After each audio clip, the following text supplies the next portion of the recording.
Welcome to this quick and easy tutorial. I'll be showing you how to change budget period here in Spendee.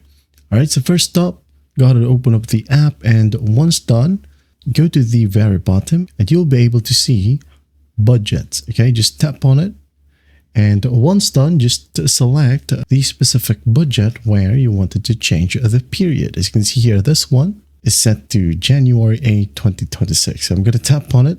Now tap on the three dots right here at the top right, and within the budget settings, you will be able to find the option or options to select the new frequency or the recurrence and set a new starting day for the budget cycle. Okay, for the recurrence right here, we have monthly, daily, custom, bi-weekly, and yearly. Okay, let's say I'm going to go and select yearly right here. And the start date, instead of today, I'm going to change it to tomorrow. Okay, and once that's done, just hit on Save Changes right here, and you're good to go.